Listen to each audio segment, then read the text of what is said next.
All right, welcome back everyone. Here again with another edition of an old school MacSplicer podcast. This one from early June of 2020, featuring then lead producer and head of Lab Zero Games, known for games like Skullgirls and Indivisible, Mike Zaimont, better known as Mike Z. And I have to say that out of all of these older podcast interviews that I've been re-uploading to this channel, this one is one of my favorites. To set the stage here, none of that drama with Lab Zero or Bunny or Twitter and all that stuff that happened during the summer months of 2020, none of that has happened yet. This was recorded about a month before all that stuff transpired. So don't expect us to talk about that, but what you can expect is learning a lot about game theory, game development, Mike's history with fighting games, and a bunch of other cool stuff that gaming nerds like us might enjoy. And yeah, that's pretty much it. Lastly, two quick things. The first is, yes, I know that the audio isn't great on this one. My microphone was picking up some background noises and it was deteriorating in quality during that time. So I know the audio isn't great. Can't do much about that now. And two, the podcast does end a little abruptly because Mike had to leave before we technically could end the show. But overall, I thought that it was a good podcast and just a fun listen. Anyway, hopefully y'all enjoy this blast from the past, and I'll see you guys on the next one.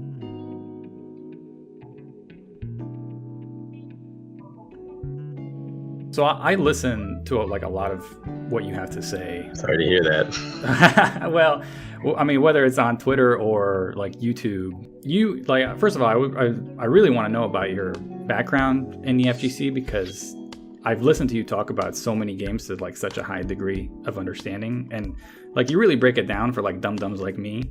So I'm just really interested, like how'd you get started in like fighting games? I mean, don't sell yourself short, right? Okay, so I got started by totally clicking this batch file, which is going to distract me for like 2 seconds. You're good. All right, I clicked it. Everything is good now. All right. I got started.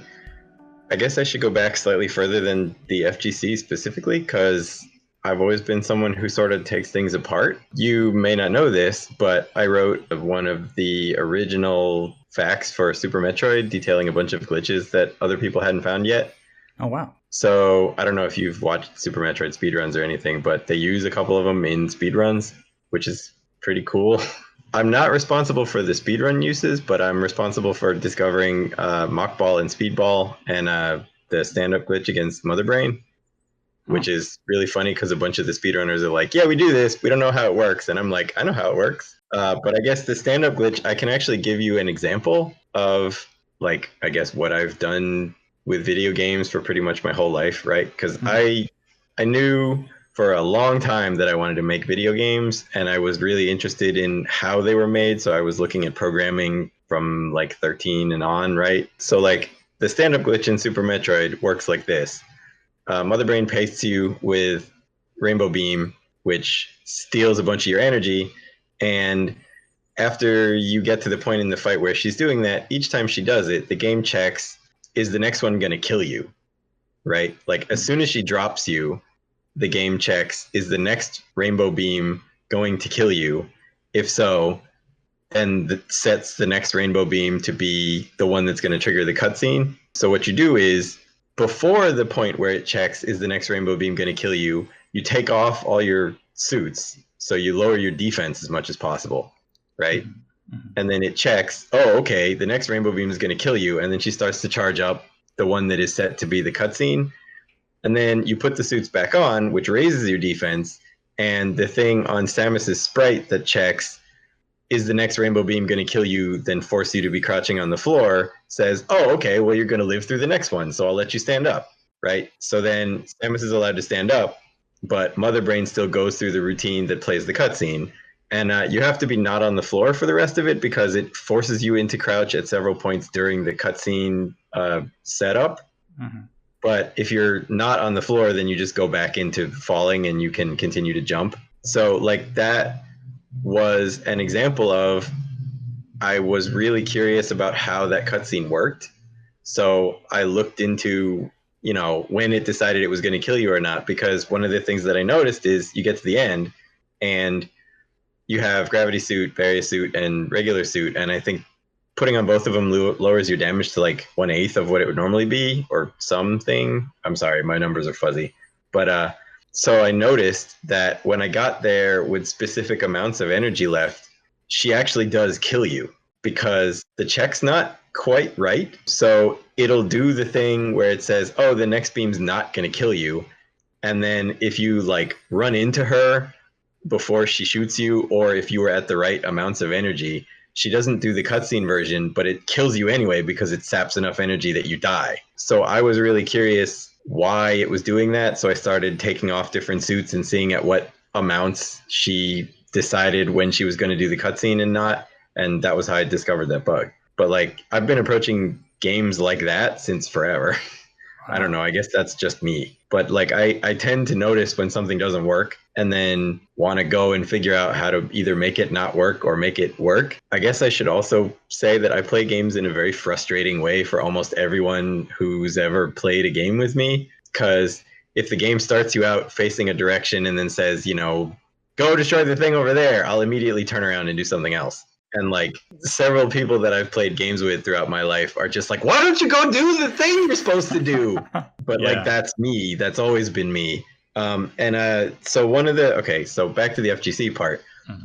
So I played Street Fighter 2 when I was like 8, one time at a restaurant by a movie theater. And I think I picked Chun, and I found out that if you hit all the buttons really hard, she did a bunch of kicks and nobody knew how to do anything because we were little kids, and I won like 3 games and then everybody got annoyed.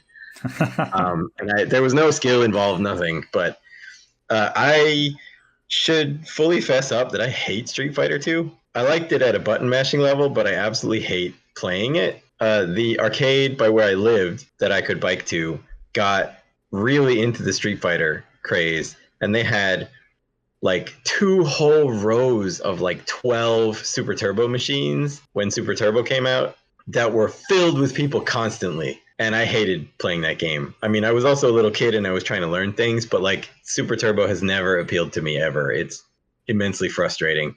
And they wouldn't let me pick Akuma.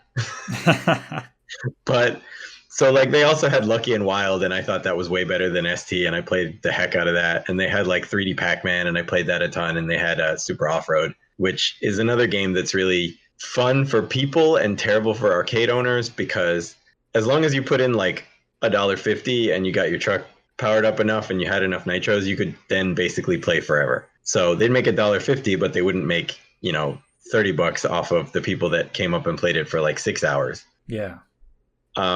Anyway, so I started really being interested in fighting games when Mortal Kombat 2 came out, because I liked Mortal Kombat 1, even though my parents didn't want me to play it because, you know, realistic violence and all that. Mm-hmm. I guess it's worth noting I actually can't play MKX or MK11 because they're finally too glorying in their own grossness for me. Really? Yeah, like a lot of the system design in MK11 I really like, but like I just can't play that game. If there was the opposite of the blood code, I could totally play it, but I can't. I mean, I've tried, and it's just I don't want that in my life, I guess. It is pretty gruesome. And it's always weird because I tell people I play fighting games, and then they start talking about Mortal Kombat, and they start talking about COD and like shooting people in the face, and I'm like, or Grand Theft Auto and shooting people in the face, and I'm like, that's really not why I play video games. Yeah, actually, one of my favorite things about fighting games was when they became 3D, they started, like, they made breathing animations for people on the ground, right? Mm-hmm. And because they didn't bother to take those out when you won, you would KO someone and they would lie on the ground and breathe. And, like, that made a huge difference to me because they're not dead. Oh, yeah, so right? It's, like, more humane? Yeah. So, like, I love Marvel, I love Third Strike, I love Guilty Gear, all that, but I don't play them for you're punching somebody else. I play them because they're basically multi-dimensional chess with a manual dexterity factor. I hate playing against the computer because the computer's never smart enough, except in some of the Virtua Fighters where they did a good job with that. Anyway, that was a giant digression. So I started playing fighting games seriously with MK2, and actually the thing that got me into MK2 was there was some person at our local arcade who found out that you could do Scorpion's leg takedown to people in the air. So Scorpion had a thing where in like the very first version of MK2, you could just do the leg takedown and it would work as long as the other person was above it. So if they jump at you, you could do like high punch into leg takedown, and they would like fall over in midair and then get up in midair and fall helpless, and you could just repeat that and then win the round. That same person also found out, I don't know if they were looking it up or if they were actually the person that was finding this out, but that you could do Sub-Zero's deep freeze fatality in the middle of a round. So you could just do the deep freeze part at any point if you got the execution off or if you got the input right, and it was unblockable and it would just freeze the other person and they'd be stuck, and that was it. And like, I thought that was amazing. So I started playing MK2 and like getting actually serious about playing MK2.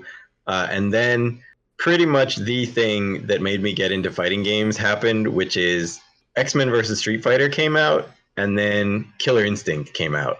X-Men vs. Street Fighter had Zangief in it, which was my favorite character ever, and wasn't a regular Street Fighter. Like, that made all the difference. And I played that a ton with my friend, and we actually like went and learned how stuff worked and like how chains worked and push blocking and all that. And like, I discovered Juggernaut, who was now my favorite fighting game character ever. But then Killer Instinct came out, and like, I don't know how to overstate how good Killer Instinct looked and sounded compared to anything else that was out. So Super Turbo came out in 1994, right? Mm-hmm. Killer Instinct came out in 1994. If you look at those two games, Killer Instinct looks like it's from a decade later or way more. It just looks so much better than ST. The sprites are all basically true color. The stages are 3D and they zoom out and they rotate around. The sound was amazing. Like, just like the glow on like Fulgor's claws was the coolest thing I'd ever seen. Like, Cinder was amazing. Glacius and the particles from his fireballs were just like, holy crap, right? And then you look at ST and you're like, eh. So it turns out that Killer Instinct is a terrible two-player game, because they came like Killer Instinct 1, right? I'm not talking about new Killer Instinct at all in this, because they came from the throws are cheap mindset. I guess as part of history, right? Throws were actually cheap in World Warrior because you couldn't tech them.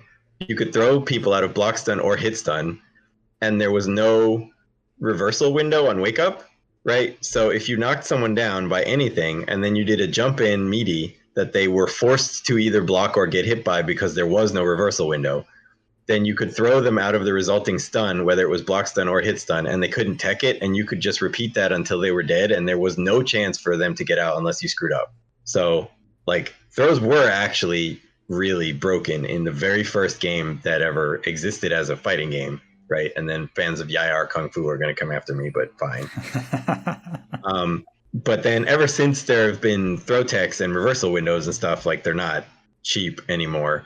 Right. But the Killer Instinct developers totally had that mindset, so the KI-1 has no throws, right? The only thing that happens is if the other person is crouch blocking, every character has back and hard punch will turn into a like 27 something frame overhead that's ridiculously easy to react to. So the mix-up is basically non-existent. And the only interplay in that game comes from the fact that they screwed up and you don't actually go through block stun if you let go of back. So you can block a jab, let go of back, and then punish with a roundhouse, and it's kind of amazing. But Killer Instinct looked phenomenal and sounded phenomenal and had an incredible number of bugs. And that was actually the thing that attracted me to it the most. You can do air ultras, which is exactly what it sounds like. There was slow motion enders, which is like was a bug initially, and then they included it in KI 2013 on purpose. You could do turbo enders. Like, there was just a whole bunch of stuff that was unintentional and amazing about that game. And it was just like the right amount of crazily over the top insanity to appeal to me. Plus the idea of combo breakers was really nice, because in theory, if you know what the other person is going to do, you can get out of it. In practice, there are a whole bunch of unbreakable combos in KI-1, and you never do a breakable combo if you can avoid it. So when people learned about how that worked, the game kind of fell off. But it was easily the thing that kept me playing fighting games. Like, I remember I biked to that mall every day over the entire summer to play as much as I could, to the point where when I showed up, the arcade owner would actually put it on free play for several hours. Wow. Yeah, I think it really helped. There was at least two people that were sympathetic toward like people having great interest in something, right? Like, that arcade, I have no idea whether that arcade made any money at all. I even worked there for like 4 years and I still don't know whether they made any money.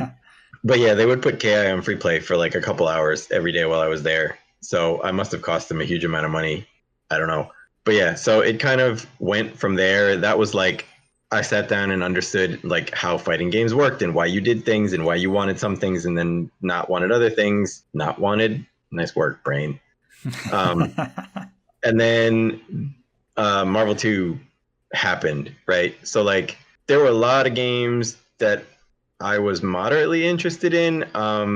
Third Strike was pretty boring to me actually until I saw Combo Fiend playing Makoto at a tournament in Nebraska. He ended up not playing Makoto like at all after that, but he did Karakusa Standing Fierce Abare, and I was just like, that's in a Street Fighter? Holy crap! Okay, I want to play this character. Because she was knocking up in the air and like dashing all around the screen and everything, and I was just like, that's so different from ST. I could actually like this game. But and I had another friend that really loved Guilty Gear and really wanted me to play the first Guilty Gear, not Guilty Gear, but Guilty Gear X on Dreamcast. But he was also a Johnny fan because he loved how Johnny looked. So he learned how to play Johnny really well. And Johnny has a mist trap in GGX that you can't get out of once he does it. And it's not a combo, it's just you're screwed and you lose the round. So I played Guilty Gear against him, and it annoyed me to the point that I didn't play Guilty Gear again for like 6 years. And like 2 more Guilty Gears went by before I even looked at Guilty Gear again, which I guess explains a lot of people having stopped at Vanilla Skullgirls. Because that was X-Men versus Street Fighter with no infinites, which still meant you died. But okay, so then Marvel 2 came out, right? And Marvel 2 was pretty much the end. There was nothing else at that time that offered that level of freedom, that level of creativity with what you could do, when you were allowed to do it, how you could do it. They invented the combo of assist button, right? They didn't invent assist, that was in Marvel Street Fighter. But they invented the concept of having a dedicated button that you could choose what it did, that also didn't stop your main character from doing anything. They invented DHCs. That was the first 3v3 at once game. They invented the combo of snapbacks, by the way, which without which Marvel 2 would have been complete garbage. And actually with which it has turned into sort of a degenerate version of itself now that snap immediately and kill the assist is like the meta. I think it would be better off without that particular thing. But anyway, so Marvel 2 came out and that was the end. Like I stopped playing everything. I must have played Marvel 2 for like 8 hours a day for almost my entire college career. And I guess I sort of also went to college in there. By the way, go to school. It is really helpful, even though I did that. But yeah, I can tell the story. Sure. I don't know how much of an answer you actually wanted from this, but this is great. Just keep going. So there was an arcade in Minneapolis downtown called Pop's Arcade, rest in peace, run by, as far as I was told, an ex-employee of Capcom in some fashion, like maybe one of their machine delivery people or something like that, because I don't think it was like a business employee. But anyway, so they got games in beta and they got games early. So they got Arcade Marvel 2 a good 2 months before it was supposed to be out anywhere else. And it was the beta version, which was then replaced with the real version closer to release date. But like I distinctly remember in the beta version, all the level 3s were 2 bars. So like Raging Demon was 2 bars. Chaos Dimension was 2 bars, which would drastically have improved those characters. And then in the final version, they were 3 bars. Anyway, so Pop's Arcade got Marvel 2. It wasn't yet out for Dreamcast. So I, like every day after class at like 7 p.m., I would get on the bus and go downtown. So there were 2 buses that went downtown. One went to the good part, and one went to the part where Pop's Arcade was. Okay, so like the block Pop's Arcade was on, I didn't know this for a long time, but the block Pop's Arcade was on was Pop's Arcade, and then an abandoned building, which was apparently a crack house, and then a strip club, and then a club called the Gay 90s, and then a shop called Sex World. Damn. So I would get on the bus that went to that area every night and go to the arcade around and in which people were, I'm assuming, doing drugs and were definitely smoking weed. Mm-hmm. And I would play Marvel 2 until they closed at like 2 a.m. Then I would take the bus back to my dorm room and come home from the bad part of town smelling like weed. Okay, so I had a roommate that was assigned in freshman year, and he told me that while this was going on, he was terrified of me. Because he thought I was some kind of crazy druggy. He didn't know how to interact with me. He didn't want to like be alone in the room with me or like anything. And it took until Marvel 2 came out on the Dreamcast, and I brought in my Dreamcast and my home built joystick and played Marvel 2 on the Dreamcast a whole bunch before he believed that I was actually going downtown to go to the arcade for 8 hours. That's a crazy story. Yeah, that arcade was really something. At some point, I was playing Marvel 1. I think this is before Marvel 2 came out, and there was Tekken Tag next to me, and somebody came in the door, looked around, saw the guy playing Tekken Tag next to me, ran up, punched him in the back of the head, and then ran out, and the guy collapsed. And the owner like came around the little divider, the counter thing, and said to everybody, okay, I'm going to have to call the cops. And like let there be enough time for everybody to leave. So that was Pop's Arcade. It was a great place as long as nobody thought you were there to bother them. Yeah. Damn, that's wild. Huh. Yeah. But okay, so back to the thing. So Marvel 2 came out, and Marvel 2 also had a huge number of bugs. And I don't know if you know anything about my history, but I made a bunch of Marvel 2 combo videos and bug videos and was instrumental in finding a bunch of tech that people used for a long time, like Grav Tempest and stuff.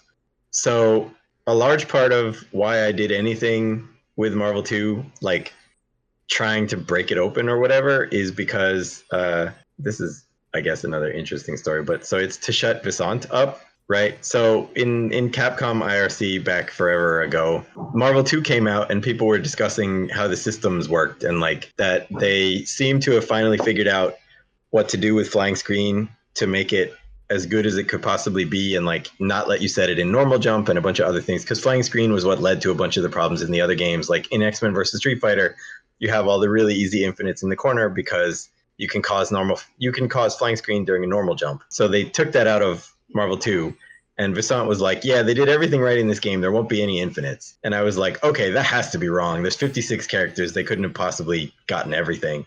So I sat down and played the game until I found an infinite and then came back and was like, here. And that infinite is actually the end, the last combo in the first combo video I put out. All the rest of which, including Grav Tempest, was only found and committed to video so that I could put up that infinite so that Vaisant would have to eat his words.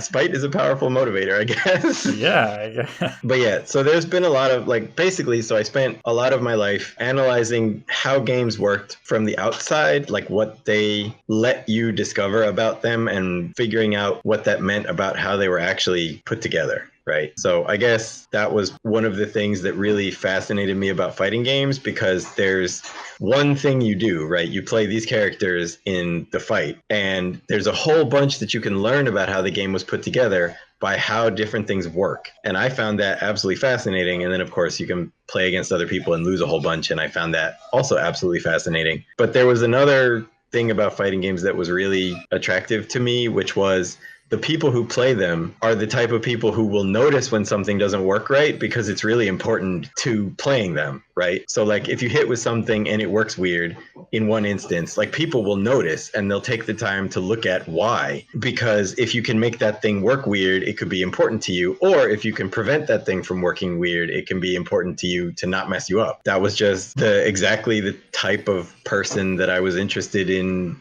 interacting with. I guess to gloss over the whole rest of the history, I played Guilty Gear after that 6-year period of not playing Guilty Gear.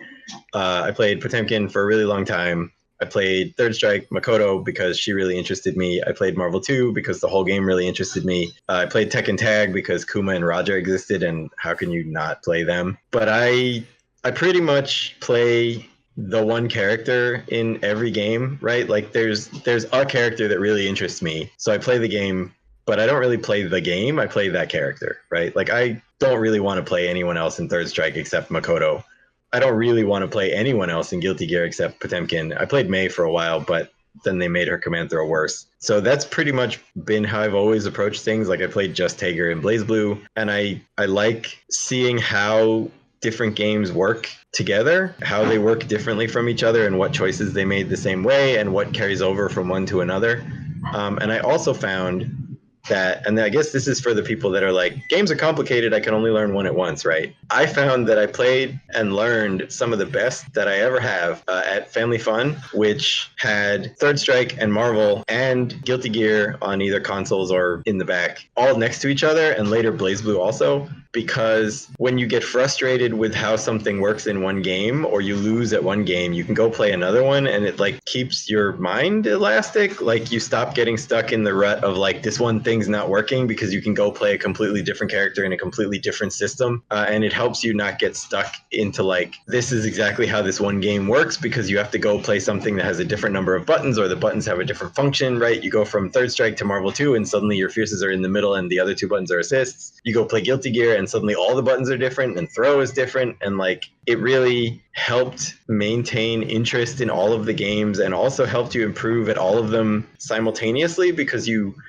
play like Third Strike for a little bit, and you get a mindset of like when to throw and when not to throw, and then you go play Marvel and you can carry some of that over, and it also makes it feel like some of the other games are slower than they are, right? If you just play Marvel, it feels ridiculously fast. If you play Third Strike for a little while and then you go back and play Marvel some more, it feels a lot slower, and you have a lot more time to think about what you're attempting to do, even while a bunch of stuff is going on the screen. And the same was true for stopping playing Third Strike and going back and playing Marvel, because it like lets you be more analytical about it. I guess that's the end, and then it's now, and Family Fun is closed and everyone is sad.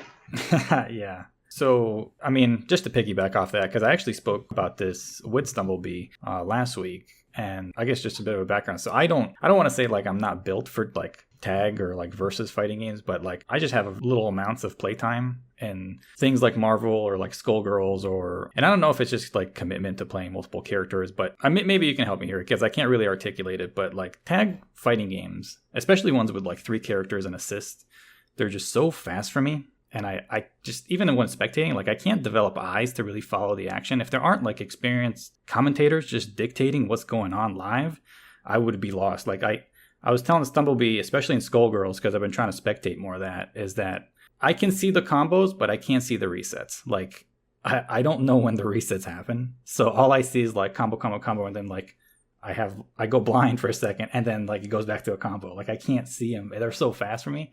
And I feel like Marvel 2 and to a degree Marvel 3 as well, if I turn off commentary, I'm lost. Like they're so fast as a spectator. Like I don't know what to hone in on to really like slow down the game. Okay, so a couple things. The first one is you can tell a bit more in Marvel 3 because they added air text, right? Which is one of the reasons that game is nowhere near as reset heavy as Marvel 2 or SG, because you go through a period of invincibility when you exit hit stun, which you don't in anything pre-Marvel 3, and you don't in SG. The second thing is, if you want to be better at spectating, it helps to play. Because if you don't have to know like how to do all the combos or the advanced tech or whatever, but if you just like know a little bit about how each character works and like kind of how much hit stun there is on things, it helps you be able to follow the action even when you're not participating in it a lot better than if you just try to learn by watching. Mm-hmm. I guess the last thing is you can always look at the combo counter, right? Because you can always tell it's a reset because there's the combo counter restarts.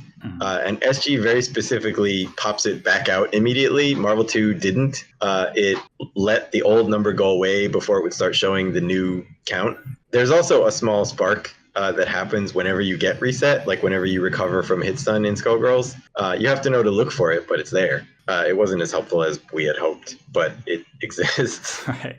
I guess the last thing is, if you really want to learn to play a tag game, I kind of recommend the approach that I took, which was I was only interested in one character. I guess that's a lie. I was interested in 2. So I really, really, really wanted Spiral back more than anything. And then she came back and she didn't have Switch, which was my favorite move of all time in X-Men Children of the Atom. Mm-hmm. And I was like, okay, I guess I don't really want to play Spiral. But I was only interested in playing Marvel 2 initially to play Juggernaut. I picked Juggernaut and then an assist that I thought was going to work for Juggernaut, which was Tron. And then I also picked Spiral because I really wanted to play Spiral, which doesn't really work that well with Juggernaut. But it was basically, I played Juggernaut, and then when he lost, I kind of didn't care until the next game. So I wasn't really playing a tag game. I was playing Juggernaut with assists and like DHCs. So it was, if I was another character, it was like, oh, okay, I can do like short, fierce, super DHC. And then Juggernaut comes back in, and now it's exciting again. So if you want to learn to play a tag game, I would almost advocate going that route, right? Because it lets you play the game and experience all the tag mechanics while not becoming overly frustrated by being unable to learn 2 or 3 characters.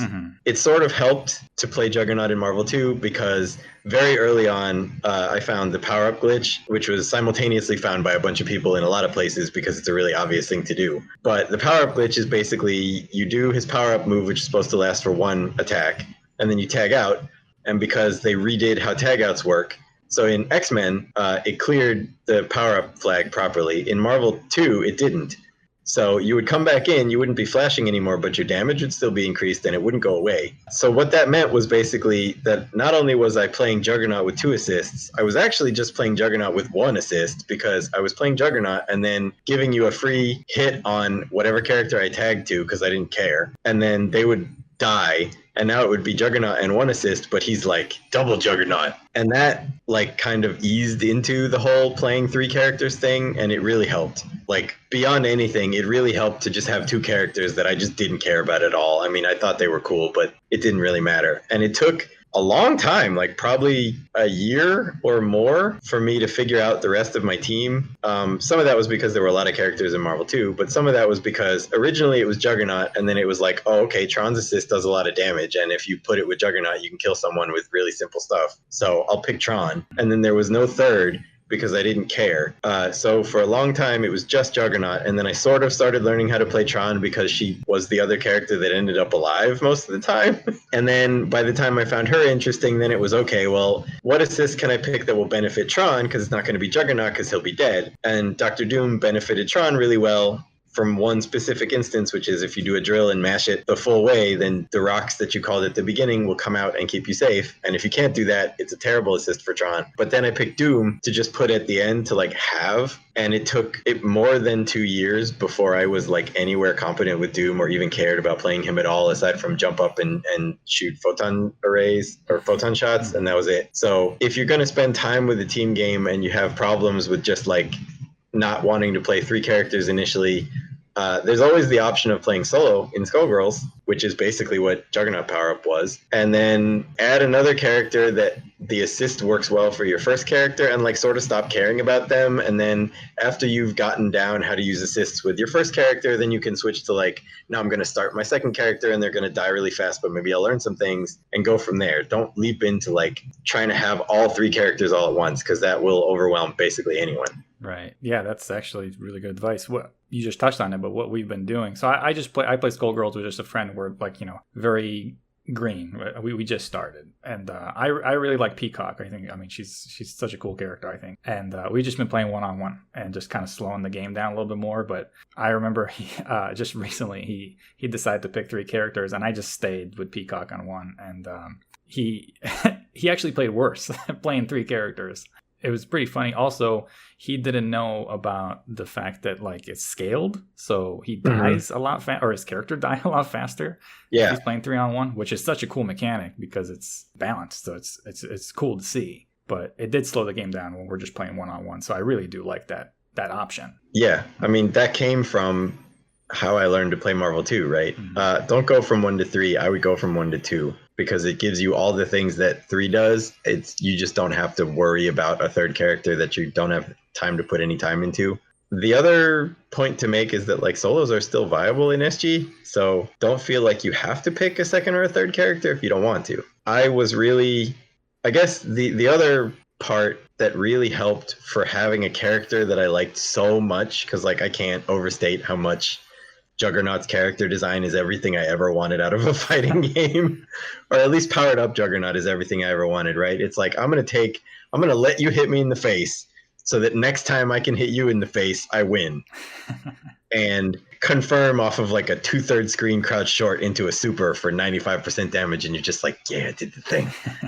It was, I think the thing that Marvel 2 had that I was trying very hard to get Skullgirls to have, that for some reason Third Strike didn't really have, but Guilty Gear totally had, and BlazBlue didn't have, and Street Fighter really didn't have for me. But it's the fact that character was so much fun to play that you really didn't care whether you won. like Marvel 2, okay, for as much as I think Skullgirls is fairly well put together at this point, I tried not to talk about it because I made it and whatever. I have to say Marvel 2 has the highest disparity between how much fun it is to be doing things to your opponent and how little fun it is to have anything happen to you. Like being on the receiving end of Iron Man Infinite into guard break into Infinite, or Cable killing your character into guard break into your next character dies into guard break into your next character is at 1/3 health, is some of the least fun I've ever had in any fighting game.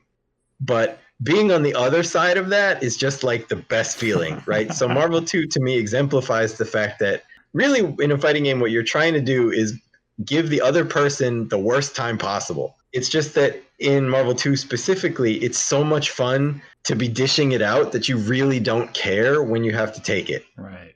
That has fallen off, actually, the more like unmashable Tempest setups and things were discovered. But like that's also true of almost every fighting game initially, right? When no one's any good, it's a lot more fun to play because you don't have a mistake until you died, except Cable had that from like day 2. You don't have, oh, this thing that you thought was fine is not actually fine and you're going to get killed for it instead, right? You just have people messing around. Like I can't count how many times I've heard people that are good at one game, like their group picks up another game and they're like, oh man, this game is amazing. And it's like, actually, it's going to be really bad in about a month and a half when you are all good. But right now, when everybody sucks, it's fantastic. Oh, yeah. I had someone like a couple months ago tell me that they'd just gotten back into Marvel 1 and they were having a lot of fun with it. And I like gave them a look and they said, well, yeah, you know, it's like everybody dashes around for a while and you like trade some hits and you ping pong off of each other and like someone lands a launcher and you do like an air combo into a knockdown.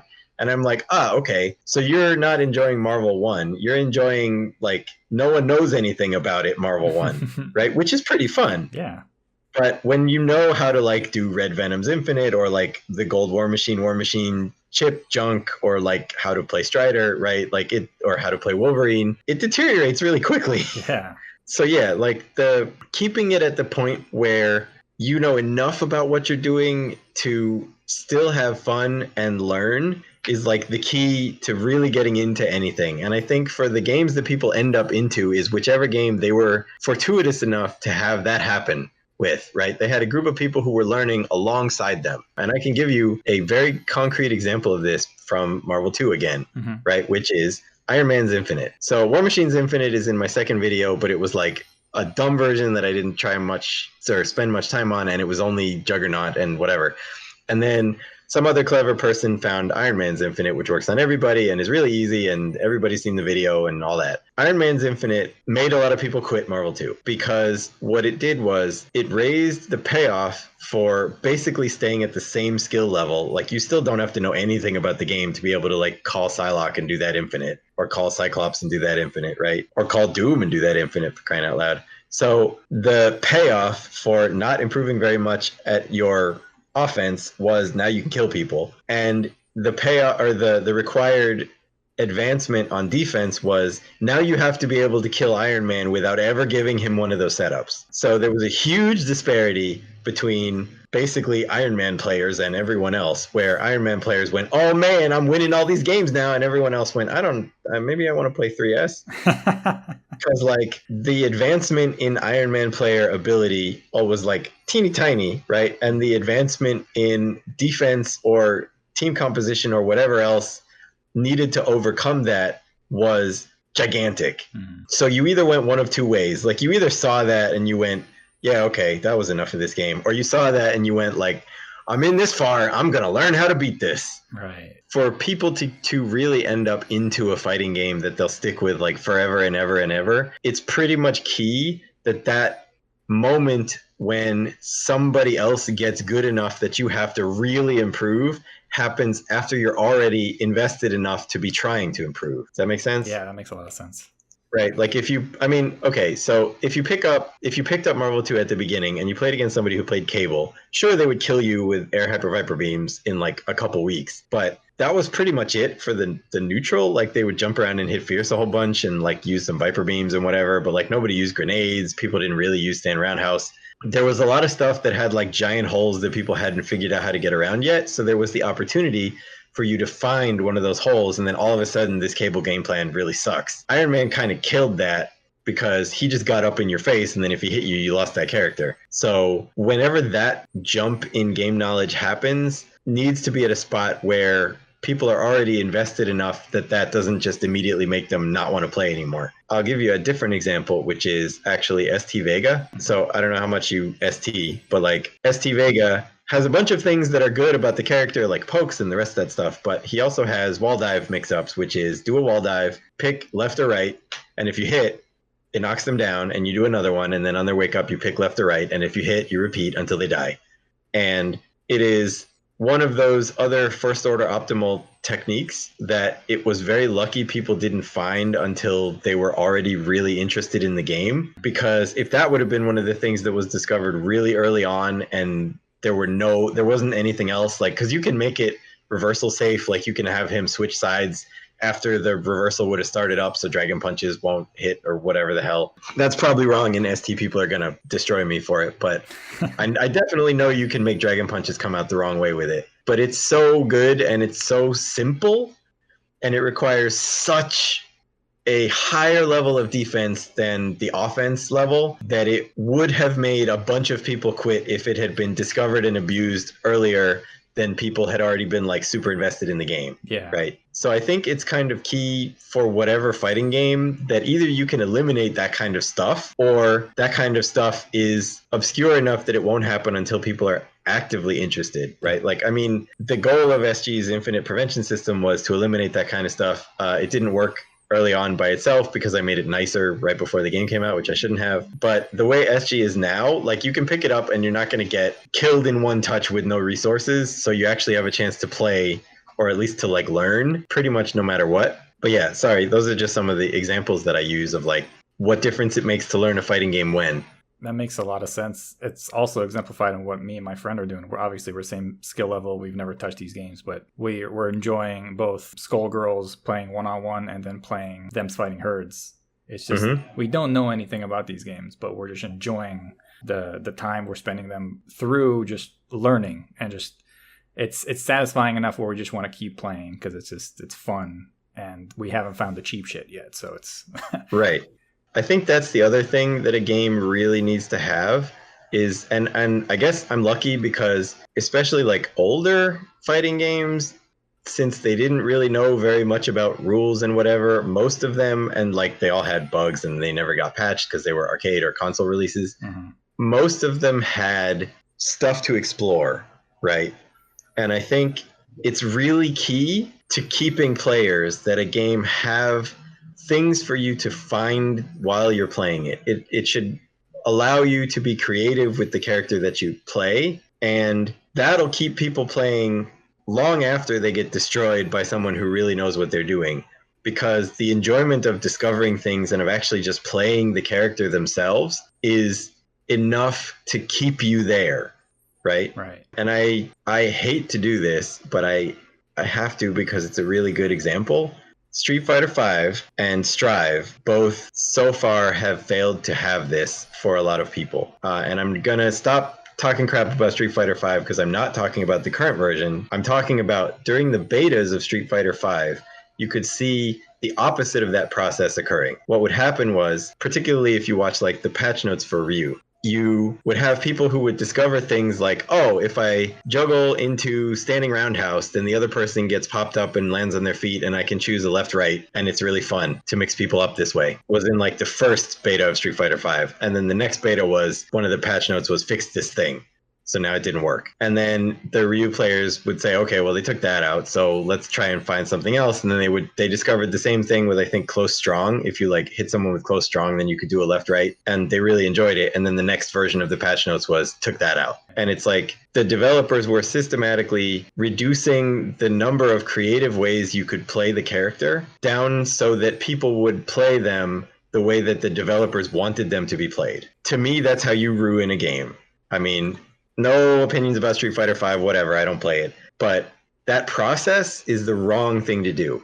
And I have the counterexample, which is the counterexample that I have used forever, which is Guilty Gear. The old Guilty Gear is not Xrd. So Anji had a butterfly that was he threw a butterfly and it flew at you, and if it touched you, hit or block, it turned into a bigger butterfly and flopped down on your head, right? And it was an overhead. And Guilty Gear doesn't have any unblockable protection, so on your wake up, he could throw a butterfly early and then run up behind it. You would get up into the butterfly, and if you reversaled, he would be blocking. And then the butterfly would turn into the big butterfly, and he would block string off of it into a low that hit you at about the same time as the butterfly and became unblockable, and then repeat, right? So that was obviously annoying to deal with. But when they got to Guilty Gear Accent Core and they gave everybody force breaks, which are EX moves, so spend a quarter of your super to do something, what they did was they took normal butterfly and they made it not an overhead anymore, but they gave him a force break butterfly, which was a different color, which retained the old property. So they said, okay, this is stupid and we don't want people just doing this thing with this character all the time. But we recognize that the people who were playing this character enjoyed it. So we're going to turn it into something that's limited in its number of uses or in how often you can use it. But we're going to leave it there for the players. And I think the overhead one also like scales the combo afterwards or something. That to me is the right way to design a game for players. It's not to remove things that you can do.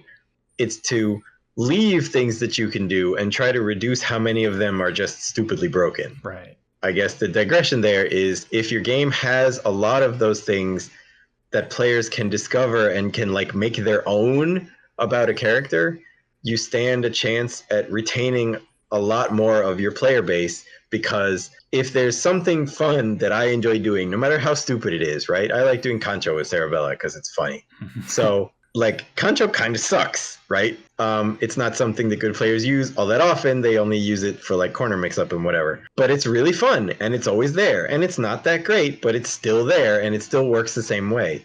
And I would never take that away. Just like whenever I make any other change, I try to make sure that it doesn't take any of the utility that people previously had for something and make it worse. Because what you really don't want to do when you're balancing a game is to remove the enjoyment that's at the center of it for a lot of people, right? If you took Marvel 2 and balanced it by nerfing the top tiers rather than buffing the low tiers, a lot of people wouldn't enjoy it anymore. Right. Because what they enjoy is the way a bunch of those characters work. And I mean, a bunch of the people that play Marvel 2 just enjoy the fact that, like, I hit you, now you die. But you have to know what players want out of what you're making and try and leave that there for them while also making it fair. I don't know if that made any sense, but like I think the games that maintain the biggest player base are the ones that allow the players the most creativity while still figuring out ways to not have that creativity destroy everything else about the game. No, I wholeheartedly agree. I don't know if it's, you know, an example 1-to-1, but I don't really like cross tag battle. But I played, I have like, I don't know, maybe like 1,200 hours played in just the 2 individual Persona games because I just really enjoyed those characters. And then when Cross Tag came out, I learned that the characters felt like like a shell of what I used to play in just regular Persona. And even though they're technically the same characters and I can do creative stuff with the tag mechanics, the character itself didn't feel like an individual to me anymore. It felt like it was halved. So it wasn't... Right. There was no room there for me to really explore with that specific character. And right. I mean, I had a similar experience with Exerd, which is why I didn't want to play Exerd. I mean, YRC is a whole separate thing, but Exerd tried very hard to go back to what Reload was. The problem with that, so I think that this is conjecture, but I think that is because the last game that Daisuke worked on, like hands-on, was Reload, not Slash or AC, as far as I'm aware. So when the time came for it to be a Guilty Gear that he was working on again, he went back to much more of what he thought Guilty Gear meant to him. The problem being that in the intervening 8 years, Guilty Gear had started to mean something completely different to most of the players. AC and plus R have Slashback, which is a really interestingly difficult defensive mechanic that you can get a lot of payoff from. They had a bunch of tweaked systems. The untechable time is much less. They have force breaks, which are, like I said, the additional EX moves that basically expanded how every character worked and fixed a bunch of glaring oversights for some characters. It feels like the next evolution of Guilty Gear. And then when you look at Exerd, most of that's gone. And a bunch of the inventions for characters that they had added in Slash and AC that made those characters feel more like what they were originally, if that makes any sense, are gone in Xrd. I mean, the really easy example is Potemkin had crouching slash that vacuumed the opponent in, which they added in AC, right? Mm-hmm. And that one change basically invented the anime grappler, because it was no longer about get in and stay in. Now it's about, I don't have to be all that in. I can also like bring them to me, right? And then the next evolution of that was Tager's magnetism. So that's gone in Xrd. That one change was like, all right, I don't want to play this character anymore, because they'd done something that was a better idea that made that character 100 times more fun. One move made that character 100 times more fun than they previously were. And I don't want to choose to live without it anymore. So I'm not gonna, right? So it's the same type of thing. Like to go back to go forward, I guess, to go back to a character that is less than the character that you were playing before just really makes people not want to play that character. Like they're a different character. If you start from just that, fine, but if you know what it used to be, then you're really sad, right? Yeah, I think that was one of the things Marvel 2 managed to do incredibly well. I don't think we give them enough credit for this, actually. So there are things missing from some characters. For example, Juggernaut doesn't have his nail grab anymore, which means in real terms that you can't whiff cancel into the really short recovery animation, so you just have to kind of leave your moves out. And then characters don't have jumping medium punch or medium kick, or like standing ones on their own right. But other than that, and like system limitation things like not putting in switch for spiral or removing animation frames from things, they kept every character feeling pretty much like they felt. Storm feels like she felt. Omega Red feels like he felt. They did a really, really good job of preserving what made that character fun in previous games while being stuck with the limitation of now you have to fit 6 characters into the space where you previously only had to fit 4. Like they cut out a massive number of animation frames for like Juggernaut and Colossus and Sentinel and stuff, but they kept the essence of them, and I think that was the really important bit that Marvel 2 did right. You didn't feel like you were playing half of the character they used to be. You felt like you were playing the character they used to be, and now there's 2 other ones. Right. You mentioned how you feel about like Juggernaut. That's how I feel about Akatsuki from, I guess he's technically from Akatsuki Blitzcamp, but I play him at Under Night and Birth. I don't play any other character in that game. That's the only character I want to play. Like I really enjoy just rushing people down with Akatsuki. And then I saw he came out the cross tag battle, and I was just like, I don't know what he plays like, but I guarantee you I probably won't enjoy him nearly as much if I play him in that game.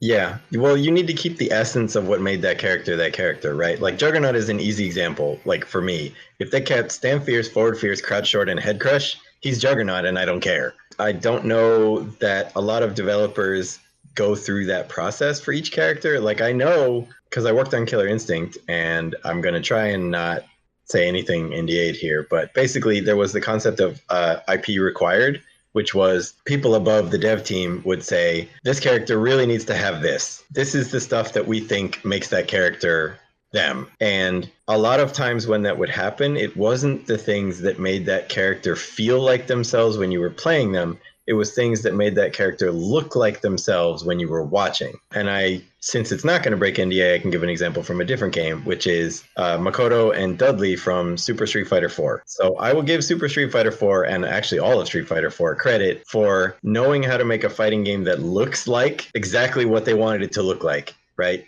Makoto and Dudley look like they're from Third Strike just in Street Fighter 4. The problem is they didn't sit down and discuss what made that character the character people wanted to play in the other game. So, for example, in Third Strike, there's more hit stun when you're crouching. So Dudley's overhead, which is even on standing hit, is plus on crouching hit, which allows you to link a super off of it. So you can do dart shot super, and it's dope, and it's one of the things people really like about the character. In Street Fighter 4, what they said was, oh, okay, so you can do dart shot super, and it's cool, so we'll just let you do dart shot super, or dart shot link other normals, but you can do it all the time, even while they're standing. That level of interest of like, ooh man, I hit you with the overhead and you were crouching, you dead now, right? Yeah. Or like, now I get to do my cool thing, is gone, because it's just the combo is dart shot and then some other things, and you don't have to care about their state at all.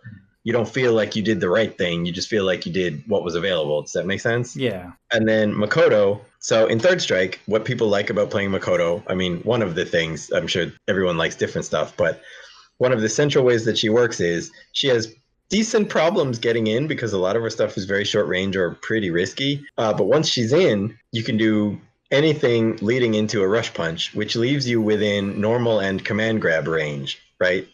So you can do like command grab, standing fierce, rush punch, and then you're still in range to do either low or another command grab into a rush punch, which leaves you in range to do another one, right? So she gets the 33, 33, 33 of low throw block every time she gets one right.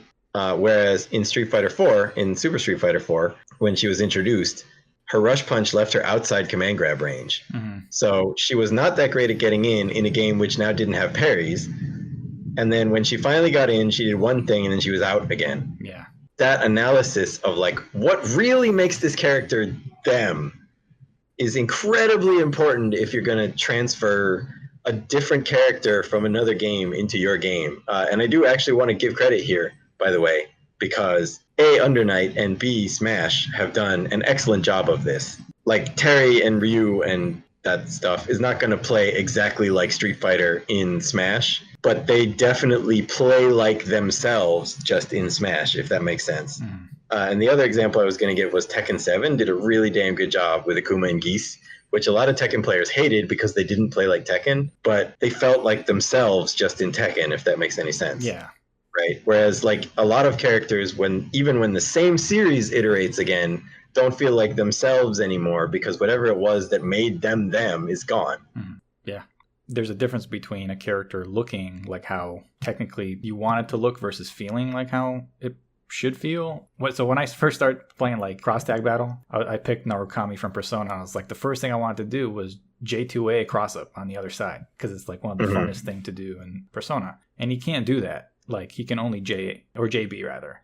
And if you want the J2B, you just have to get a second hit in the air and it has to hit. So I was like, oh, well, that's kind of weird. And the other part is he's really known for having just good stagger pressure. But because you have less individual buttons in that game, he doesn't have as much option to put in the same stagger offense that he would normally if he had those other two buttons. So I was like, well, now the character technically looks like the character, but it doesn't feel like him at all. Right. And the other part of that is that I'm sure if they came to you and said, okay, so just like reassign which buttons are available normally, you could take his existing moveset and be like, okay, well, when I push the button, I want it to be this. When I push forward in the button, I want it to be this, right? Like you could get rid of all the rest of the moves that you left me at neutral, just like give me these ones. And it would keep them feeling a lot more like they feel. There was sort of an example of that in Marvel 2, like I guess I can use Juggernaut because he's now my example for everything. But jumping strong with Juggernaut was like everything in X-Men versus Street Fighter because it was huge and it hit in front of him and below him, and you could combo off of it. And also he had an air throw with strong, so if you were near them and you hit it with forward, you got a throw instead, and it was just like amazing. And he doesn't have that in Marvel 2. And it was like, initially, I was really sad that he didn't have that, but he had everything else that let him feel like the character. So it wasn't enough to make me feel like he was different, right? It was just like, oh, he's him, but like, I'm losing this one thing. So there's also a hierarchy of like, I want to keep these bits really a lot, and I want to keep these bits if we can, but like, it's very important to keep the other ones. So yeah, I mean, I've tried to do that every time we've updated Skullgirls, aside from when it was like, okay, we're going to get rid of meterless TODs that involve all three characters now because that's not fun. And there were a bunch of people who were like, but that's what I like about the game. And it's like, okay, but it's not good for the game, so I'm sorry. But outside of the ones where what you like is exactly what the game designer doesn't want to exist, I take great pains to try and make sure that the character still feels like themselves, whatever else I do to them. And like you can do a lot. Right? You can change move properties. You can make things minus. You can make things punishable. You can make things riskier as long as you don't get rid of whatever feels like the core of that character. Like there's a lot of leeway. You just have to take the appropriate leeway. And I feel like that's a finesse thing that you get better at the more you've done it. But I also feel like it's something that you don't understand until you've like had it happen to you. Like until you played a game and you've been like, oh, well, this is not what I was looking for out of this character at all. Or until you've had the opposite experience, which is you play another game and the character is exactly the other character that you were playing, right? Like this is going to sound really strange, but the way that I play Cienko in Darkstalkers is she's Makoto, because she has a dash where after a small startup she becomes invisible and invincible, and you can cancel it into command throw. Okay. Right? And like she has a bunch of other parts of her character, and she can do like pendulum cancels and all this other stuff in the air, and she has like overheads and a really good super and whatever else. But like the essence of how Makoto plays is there in Cienko, and it feels amazing to have that in another game. And like you could do almost everything to Makoto, just don't get rid of that part about like when you're in, and Makoto players would be okay with it. And I think that a lot of game developers have not mastered that yet, I guess. I hate to do this, but I'm going to do this. So Strive was really a case of that. You can change a lot of the systems in Guilty Gear, right? But Strive did things like now you don't have to care about faultless defensing things in the air. You can just air block everything. So like Heat Knuckle is no longer a jump catch. It's just you blocked it. Mm-hmm. Hammerfall break is really long. Like doing a normal into a hammerfall break is so minus that you just get punished for it instead of being like reasonably plus or even. A lot of the like 2S vacuum is gone. Taking chains away from characters that had them that people are used to or enjoyed about the character. Like it looks really much like a Guilty Gear, and I respect their decision to try to make Roman cancel the central mechanic, and there are some things they could have done to do that better, but like I'm fine with that. I'm also fine, honestly, with Guilty Gear getting rid of FRCs. I thought FRCs were too needlessly hard, but YRC is a different design approach, right? YRC is you no longer have to worry about whiffing or doing something that's going to whiff. You can just keep yourself safe anyway. But that stuff, like that's central to the character design, is like you can keep Kai, you can leave him with an uppercut, you can leave him with a fireball, you can leave him with Stun Dipper and Greed Sever. You can change how his big fireball works. They did that in Exert and it was perfectly successful, right? But when you change them too much, they no longer feel like themselves. And I think it's easier with like a Shoto type character, because as long as their uppercut is invincible and their fireball goes forward, people are willing to accept whatever. But a lot of the more esoteric characters in Guilty Gear don't feel like themselves when you change a whole bunch of their utility at once. And I think that's a really difficult line to walk. I know a lot of people that listen to this are really, they're both excited and concerned for Strive. And I think a lot of people are also happy that it got delayed. I played a little bit, like really just a little bit of Plus R. I was mostly playing back then, just a little bit of BlazBlue, but mostly Persona. I just know a lot of people really want that game to, I don't know, maybe like fulfill the potential they think it has. I would caution you against undue optimism and undue pessimism, because both of them stem from the idea that they're going to change a whole bunch. Let's put this the nicest way possible. Okay. Large companies don't generally show things that they're not reasonably confident are showable. When Street Fighter V first showed up at that event where Chun-Li had V-Trigger that gave her double fireballs and stuff, everybody said, oh yeah, but it's not final. So much is going to change. And then the beta came out and it was basically the same, except for like the HUD and Chun-Li's V-Trigger was different. They're probably not going to change anywhere near as much as people assume they will, because this version of the game is not as early as people assume it is. Does that make sense? Yeah. Skullgirls was very, very rare. It was a huge outlier in the fact that we let people play characters while they were still paper cutout art. I don't know if you know anything about that or not, but if you look up the Skullgirls beta, you can see everybody playing everybody while they were not finished art yet. So like we put characters in the beta from the time that they had standing idle, all their hit stuns, movement, and at least one attack and a throw, right? So like they were completely not done. They didn't have all their supers. A lot of them didn't have all their buttons. And we let people play them from there, like the public play them from there all the way up through they're done as a character. That's not how it usually goes. Yeah. And that's very, very far from how it usually goes. Large companies, Japanese companies to a larger extent than Western companies so far, it might be changing, I don't know. But large companies tend not to want to put anything out in public that might result in negative feedback that they weren't going to get anyway. So they're not going to put something out and then people are going to be like, this is awful in this way, and they know that they were going to change it in that way. They'll wait.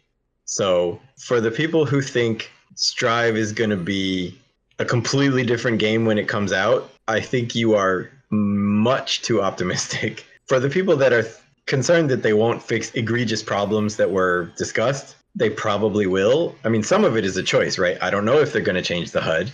I don't know if they're going to change the lobbies because those were choices. They might, and it would probably be a good idea for them to do those things. But those are the kinds of things that you're likely to see. You're not likely to see Strive become Accent Core, because if they were going to do that, that would be what they would have showed, right? Right. I mean, there's a small chance because obviously it's the future and they could do anything. But in general, large companies tend not to show things that they're not reasonably confident represent what they want it to represent. Yeah. Well, I guess all we can do is wait and see. I guess so. Something else that interests me. So now you said the way you break down games when you see them, right? So since you have a lot of experience with, like tag games or like assists or versus style games, what are your thoughts when you see some of these games that came out in like recent years that have implemented those things, like Power Rangers or Cross Tag, Dragon Ball? Do you look at them first as a game developer or just as a fan? I always look at everything as a player first. I mean, I can't not, because I want to play all the things. Mm-hmm. I wanted very much Street Fighter V to be something that I could play, so I could play it. I wanted Exerd to be the next Guilty Gear that felt like a Guilty Gear to me, so I could play it with people, right? Like, I love Potemkin. He's a great character, and I want to play him all the time. I pretty much always look at it as a player. I only look at things as a developer when it's like, oh, okay, well, why would they have made this choice, right? Why would Granblue be delay-based netcode in 2019? Who knows? If I looked at it as just a developer, I would probably ignore a lot of the things that I find as a player. For example, both Blade Strangers and Granblue did an excellent job of making the game more accessible in a way that actually makes it more accessible, unlike Smash or BB Tag. Obviously, the trend was started by Rising Thunder, but the cooldown and the way that cooldown works in Granblue and the way that they give you the special moves and how the properties are very slightly different if you do the easy one, like all that stuff, to me, that's how you make a game accessible. Because if you don't know anything about it, you can play it with directions and these buttons. And they have enough buttons, unlike BB Tag or Smash, that the move that you want to get is pretty intentional, right? If you want a medium punch, you do a medium punch and it comes out. Mm-hmm. There aren't 20 different overloads on every button like BB Tag or Smash, which is a huge downside in accessibility for me. My definition of accessibility is basically not can you pick it up and push buttons and your character does all the cool stuff, but when you want to learn how to play for real, how easy is it to intentionally do the thing you want? Many overloads on one button makes that way harder to do. I'm actually much more in favor of more buttons for specific moves, right? If you want a medium punch, push medium punch. If you want an overhead, push a different button. And I actually, the only thing that I wouldn't do in Granblue that they did is proximity normals, because proximity normals are always frustrating and the computer always gets them wrong and whatever. But I loved the way that Blade Strangers did their inputs, I guess, like their button layout and the way that you execute everything felt phenomenal to me in Blade Strangers. And the actual like game, like the movement and the doing of things feels great. It's just that they were super limiting with all their combos and it ended up being kind of flat except for Shovel Knight. But Granblue kind of did the same thing. Like that's, to me, the way to go for making a fighting game really accessible is like keep the move motion simple, but then provide an extra simple layer of things to do for people who are learning. Make it slightly worse so that when they start to really care, they can go learn how to do the motion and get the actual properties of the move. But don't make it broken and don't make it useless. So whether or not I play Granblue, like they really got that part exceptionally right. And I mean, obviously Arc knows how to do art now. Yeah. So what are your thoughts on, as far as like on the defensive side, where they dedicated like a block button for Granblue? Do you like that concept as well? Yes and no. I mean, okay, so if you design your game around having a block button, I think it's fine. If you, I mean, I'm also ignoring, so for purposes of this conversation, I should say, I'm ignoring bugs, right? Mm-hmm. Like the block button canceling your jump recovery and stuff is like, obviously they messed that up and they'll fix that, mm-hmm. right? So that's not part of their intentional design scheme. So like you can throw it out. I don't really think having a block button and letting you block with back actually works, because one of them is subject to cross-ups and the other one isn't, right? Right. Unless there was some extra benefit to blocking with back as opposed to using the block button, which as far as I know there is not. I generally don't like the block button specifically because it offers you an advantage that blocking with back doesn't. And it gets rid of one of the main uses of move motions, right? So, I'm also ignoring the proximity guard option select thing that is present in almost every ArcSys game during like the initial iteration, which was much easier with the block button in Granblue. So I'm trying to think of how to explain this succinctly. So the use of a move motion is not just that the move requires some execution to do, right? The use of a quarter circle toward or a dragon punch forward in a game where backward is blocking is that unless you are very, very good and doing the motion in a specifically weird way where you end it with back and then you push the button later, you can't be both trying to block and trying to reversal. To me, you can do whatever you want with the inputs in your game as long as you maintain that distinction. That's what move motions are for. They are to prevent you from attempting to do 10 things all at the same time and have the game choose the best one, otherwise known as an option select. Mm-hmm. When you have things that, like in BB Tag, you have the 2-button dragon punch that doesn't care about directions, right? Mm-hmm. You can try to block and do that at the same time until they fix that. You can try to do that no matter what side of you they're on, no matter how they're mixing you up. Right? And you can change the frame data on it all you want. It's still going to be an option that people will go to because you don't have to care what's going on around you in order to be able to do it. That's the real thing that move motions accomplish. You need to know what side they're going to be on, or at least what side they started on, depending on the game. You need to not be able to do something else at the same time. So you can't be trying to do both a dragon punch and a hurricane kick and then press the button to get the right one. You can't be trying to do both a forward dragon punch and a block unless you're doing the really difficult dragon punch and then down back. But even so, during the dragon punch motion itself, you can't be trying to block, right? Mm-hmm. That's important. That's like fundamental to fighting games because it means that you're making the choice that for that small amount of time, you're giving up your defense in order to get something else to work later. And if you have a block button, all that goes out the window. So you either have to design your game around a block button where you accept the fact that move motions and defense can happen at the same time, or you have to not give players that option because that option will always be better in that instance. Marvel 2 sort of has it, right? Because you can hold back and press Psylocke and then 24 frames later they get hit by a Psyblade. But that has 24 frame startup and can be stuffed and carries the risk of getting your other character hit and all the rest of that, right? Mm-hmm. So the game was, at least somewhat in theory, designed around that mechanic. If you just give people a block button, that essentially means that anytime that they're not committing to an attack, they are blocking. And that's a fundamentally different type of game from hold back to block when you can. So in general, I don't really think they're compatible. And I strongly prefer holding back to block because, as I said, of how it overlaps with move motions. Mm-hmm. That it's not that I think holding down a button is dumb or that not having cross-ups is dumb or whatever. It's that it allows you to do both. And to me, part of playing a fighting game is making those kinds of choices. Yeah, no, I did think it was a weird concept. I haven't played much Granblue, not because of the block button. I thought it was a weird concept, but that's not the thing that deterred me from playing it. I just thought it was a little slow paced for me, just a little. I don't want to say stiff. That's too harsh, but just a little slower than what I'm used to playing. I will also say I try really hard not to judge the design of any other fighting game. I'll judge the features and the execution of whatever design they wanted, because you can do that better or worse. I will only say things like, Granblue's not for me as a player, because there are as many different ways to make a fighting game that people will enjoy as there are people who enjoy fighting games. So Granblue is super not for me, and I could explain why if it mattered, but that has no bearing on whether Granblue should be for anyone else. And I would never say Granblue did whatever wrong. I will say Strive did a bunch of things that I felt like are Guilty Gear wrong, because Guilty Gear has an established feel, right? Mm-hmm. But also they were attempting to do them differently. But I would never say you shouldn't do something like this unless it's a mechanical choice or like an implementation choice, right? Like you shouldn't have proxy guard option selects because they make the game much easier for people who are good. You shouldn't use delay-based netcode because it makes the online experience worse, period. But I'm not going to say they shouldn't have given this character an overhead and a DP or whatever, because that's up to the individual design of the game. Right. Yeah, it's a design choice. Yeah, and that's actually a really hard thing, I guess, for people to understand.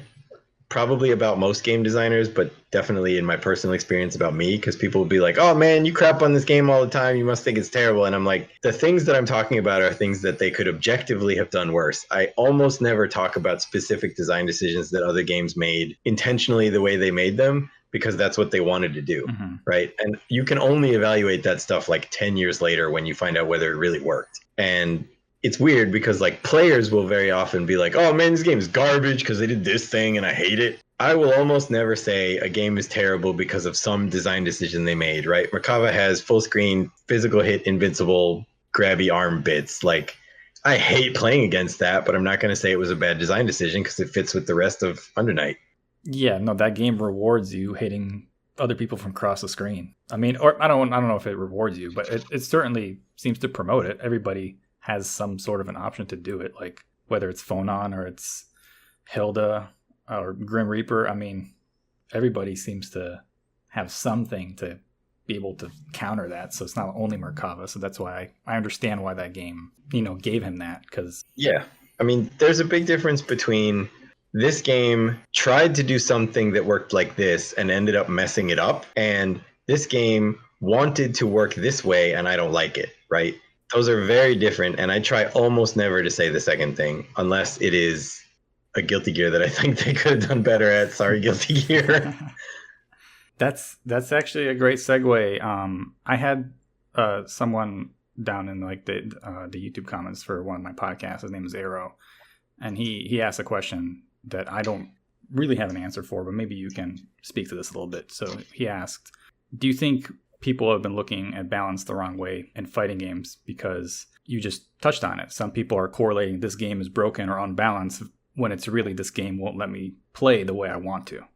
Okay, so balance can mean a bunch of different things, right? Balance can mean every character can kill you off one hit. Nobody can kill you off one hit.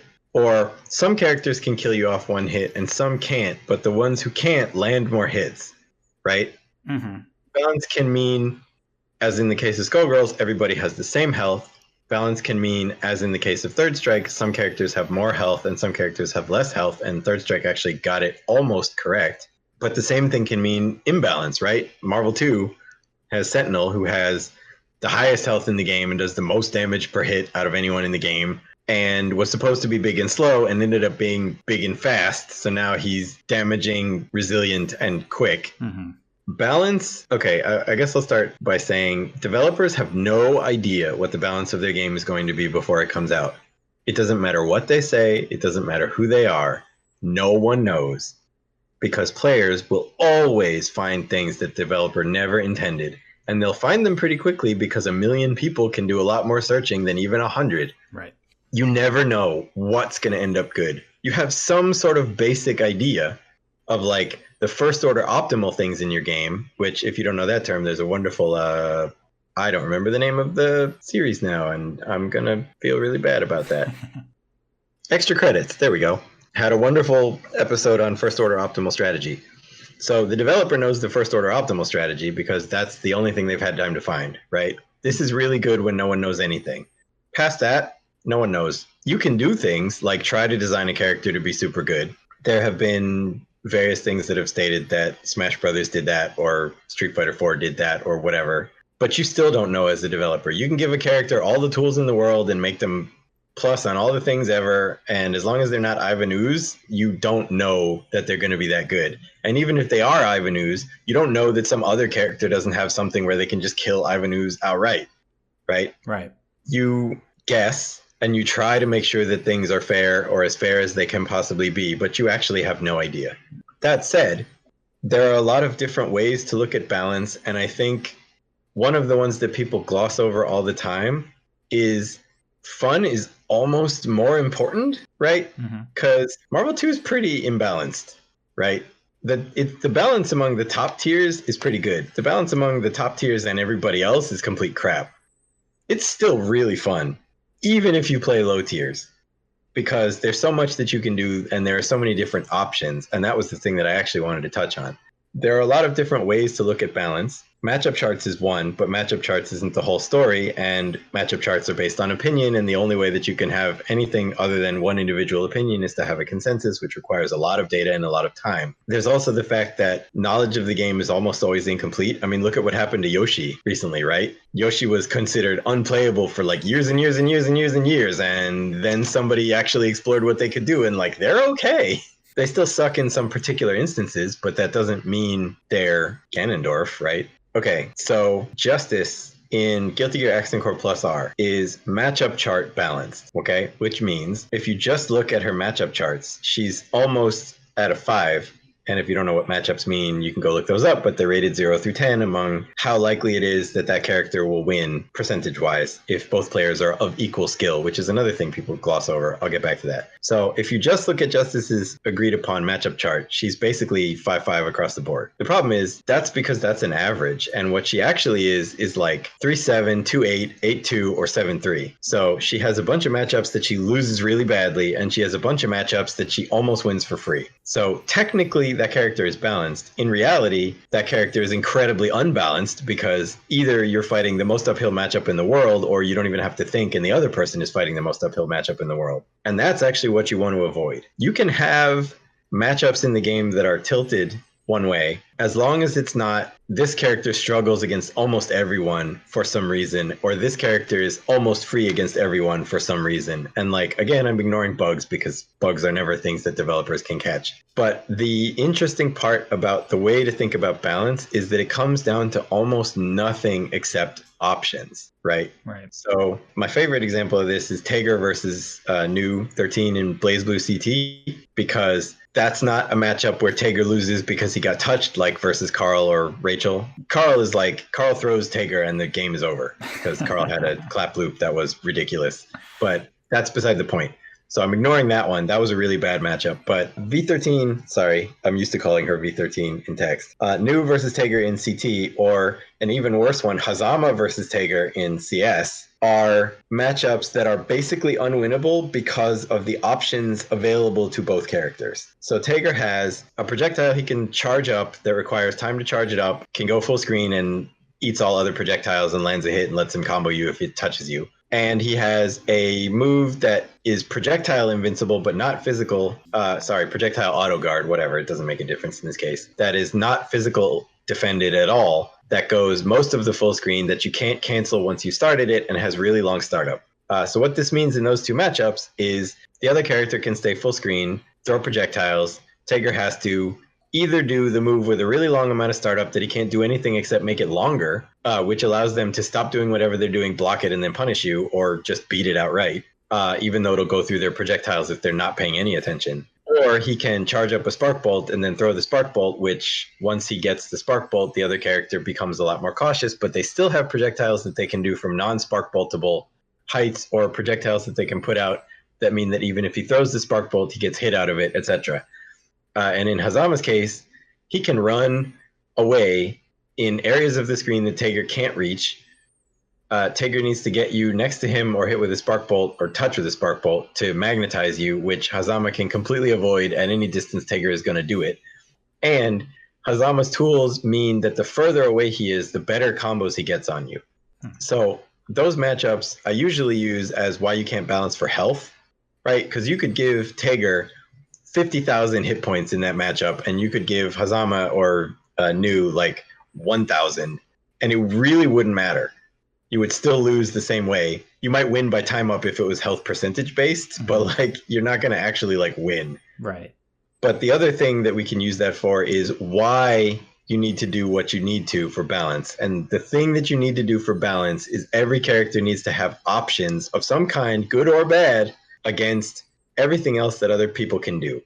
I try not to take credit for much on Skullgirls, but one of the things that I very intentionally did on Skullgirls was I wrote down all the situations that a character can be placed in that are not advantageous, like waking up into a meaty waking up into an assist with a cross up, waking up into a projectile with a character that's blocking behind it, all those kinds of things, being reset in the air, being reset on the ground. And I made sure that every character had some option that wasn't just basic defense for dealing with every one of those situations. Even if the option was situational or cost meter or whatever, they had something that they could do to get in on projectile pressure, to deal with projectile pressure, to get away from melee characters if they wanted to be away, like all those kinds of things. Once you do that, you can pretty much do whatever you want to with the characters because you know that they're going to be able to handle the situations that get thrown at them, and the rest of it is just up to how you want them to feel, if that makes sense. So to me, lopsided matchups that are fairly evenly distributed aren't really balance per se, right? If your performance in a tournament, for example, is limited by, like, let's give the pot example. Your performance in a tournament is basically limited by how long you go before you end up having to fight regular AC Eddie or like Bridget or Testament. Because unless those players do something really stupid, you're probably not going to win that game. There are more egregious examples in other games, but like that's what you're trying to aim to not have. Balance doesn't mean nobody dies, right? Balance doesn't necessarily mean there aren't touch of deaths. Balance doesn't necessarily mean there isn't burst damage of like 70%. It doesn't mean that nobody has a bar A, and it especially doesn't mean that nobody has defensive options, right? Because like in Street Fighter 4, you had nothing you could do while you were blocking. That was the first game since Super Turbo in any Street Fighter series that had no options while you were defending. And Street Fighter 5 basically has no option while you're defending either. So that's a thing that contributes to a significantly more unbalanced game. It's not as bad in Street Fighter V's case. It's not just about damage. It's in fact almost not about damage. It's about defensive options and offensive options and how they interplay and whether every character has a chance against the way every other character plays. And I definitely think that the knee-jerk reaction of people when they see something like someone wins a round with one button because the other person has no idea what to do about it, right? Or like a bunch of people, like there was the MKX example of like Sonya's gunshots, or was it Cassie? I'm sorry, I don't remember the character. But just like shooting a bunch of gunshots at someone and they don't know that you can duck under them and then dash forward after every one of them. And it's like, okay, the other player making it look stupid doesn't mean that the game is unbalanced. Right. And a lot of things that people in the FGC look at and go, man, this is busted, also don't mean that the game is unbalanced, because they don't tend to apply in more than a handful of situations, and they tend to apply to more than one character. So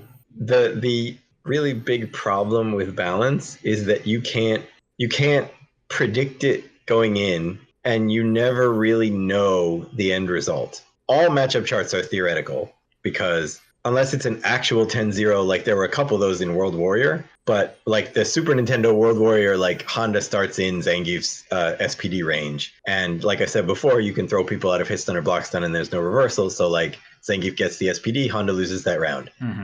There are some 10-0s in the arcade Battle Fantasia because Don Valve had a command grab that you couldn't jump on the first frame after wake up. But in large part, there are not 10-0s in anything. There are 9-1s in a lot of games, and those are what are generally considered like super duper duper unfair. But like Taker can still beat Nu or Hazama. I mean, I did, but it's so much more work that it basically feels like you would rather not be playing it, right? So often the things that you look at and you say, wow, this is really broken, is like not the stuff that makes the game unbalanced. And oh man, it's gonna hurt to say this. I don't think perfect balance is either achievable or the goal. You can have perfect balance if both characters are exactly the same and the game doesn't check player 1 or player 2 first at any point, and which side you're on never matters for anything in the entire game engine, and which player number you are never matters for anything in the entire game engine. That won't be very much fun. No. Right? The fun of fighting games comes from differentiation, right? I don't want to play freaking Chun-Li. I want to play Makoto. I don't want to play Eddie. I want to play Pot. As long as you have differentiation, it won't be balanced. The goal of creating a fighting game is to not have it be so incredibly lopsided that there are characters you can't play. There will always be a best character. There will always be a worst character. But the goal is for every character to be like S tier, right? Which doesn't actually work, because if everybody's S, everybody is actually B. But what is really desired by game designers and players, but players don't often recognize it, is that characters always have something that they can do about the situation that they're put in, and that there not be any situation in which a character or a team is completely ineffectual, right? Good example there is like Hagar versus Magneto in Marvel 3, because Magneto can just do repulsion forever and Hagar physically can't hit him. You know, that made me think of, so when I first got into like a game like Under Night, it was so interesting to me. I mean, and this is just from my perspective, so I don't know how true this is. Obviously, it's subjective from my point of view. But I play Akatsuki, right? And my goal is to get in. Because if I don't get in, especially in that game, I'm not going to be implementing a zoning game plan better than Hilda or like Phonon, right? So I have to get in. Hilda's not a zoner. She's a mix-up character. I just have to say that. Everybody says Hilda's a zoner, but she's not a zoner. Or I guess Bautista. Yeah, Batista. Or like one of my favorite matchups, I hate it and love it at the same time, is against Yuzu in that game, like with Akatsuki. Because like it's so hard getting in because she can just slash from across the screen, just keep me away and really frustrate me. But if she makes a mistake, or if I play really good defense and just, you know, snail my way into her zone, it's kind of hard for her to get out. She kind of has to take a risk. And that's such an interesting matchup because it could be such a climb uphill for me if I don't play it right, but it could also be hell for her if she can't get out.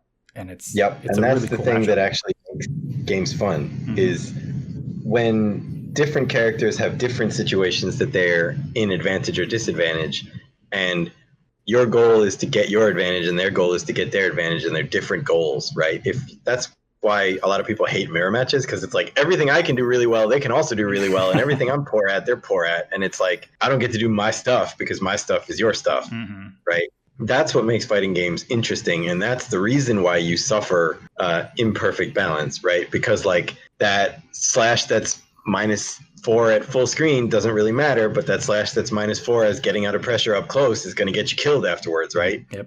I guess the last thing that I would say about balance is not always what people want, even though it's what they say they want. I will go out on a limb here and say that Marvel 3 is actually the most balanced Marvel game, because if you look at how much of the roster can be used at high level, it's a lot more than in many of the other games. I don't know enough about Infinite to speak about Infinite. I'm sorry, because Infinite existed during the time when I was not playing Marvel anymore. But if you look at Marvel 3, you have characters that can kill you in one hit, right? And yet, one of the best teams in the entire game is Morrigan Doom, who are zoning you, who are playing neutral. Admittedly, it's really oppressive neutral, but like to have that team be viable at all in a game where I touch you, I kill you is the norm is incredible from a game design standpoint. Right. And people hate playing against it because it's not the same meta that everybody else plays. Yeah. Right? So that's actually balanced, right? There was a really famous saying about Marvel 2 that I'm going to credit Sanford with, which is probably wrong, but it was that Marvel 2 has the perfect sword and the perfect shield. It has MSP, and it has Cable Saint Capcom, which I will spell out because people aren't going to know if I use the team name. MSP is fast and weak, and if they get in, you die. And Cable Saint Capcom is stay the hell away from me, hit you with big hits that push you back out, and then if I get a lot of meter and I hit you, you die. And the team game plans are like basically opposites. And that matchup is basically even, right? And it is an amazing thing to watch because the aims for each player are so different, and yet both of them are able to accomplish what they want if they play right. And if they accomplish what they want, the other team is incredibly frustrated by it. Marvel 3 kind of has the same thing going on, right? Marvel 3 has Morrigan Doom versus basically any rushdown team, where they're just trying to keep you away from them and get you to not play. And like that's still good in a game where X Factor 3 exists and TAC Infinites exist and everything else is like incredible. The different variety of teams that are good in Marvel 3, like if you look at KBR's team, which is 50-50 incoming and then you die, you have Phoenix teams, right? Phoenix is actually, like, I could talk for like half an hour about what an amazingly good glass cannon Dark Phoenix turned out to be, almost all intentionally, after their initial try at Dark Phoenix in vanilla Marvel 3. like Akuma is okay, Storm is okay, Magneto is okay, right? If you look at the characters that actually get played at top level that can compete, freaking Dual Kevin's team, right? Angelic's team, like there are so many different team compositions that can actually work that you can't look at that game and say it's unbalanced, except that when you play it against specifically Morgan Doom, it's massively frustrating and you hate it and think it's unbalanced. Right. Because they're playing a different game, but that doesn't necessarily mean it's unbalanced. That means people want balance on their terms rather than balance, right? Yeah. Like to me, as a game designer, the most interesting thing is when like Morgan Doom is good in a game where everybody rushes at you, or Dormammu is good in a game where everybody rushes at you, or Peacock is good in a game where everybody rushes at you, or Robo Fortune is good at a game where everybody rushes at you, because they're not playing the same game, but they're still viable. And that's the aim, is not just because the game's not balanced if just Rushdown is viable, right? It's balanced if all of the characters and however they play is viable. I don't necessarily think that that is what players of the game always think is balanced. Right. So I guess this ties back into like balance is completely subjective, because Yeah. it is. No matter who talks about it, balance is always 100% subjective. Mm-hmm. And the only goal as a game designer is to get everybody to sort of agree. Right. I think I know what I don't know if everybody, but I think I know what something a lot of people could agree on. And I kind of want to close the show with this is, I know obviously you've been championing like rollback netcode for a long time, right? And the FGC. Mhm.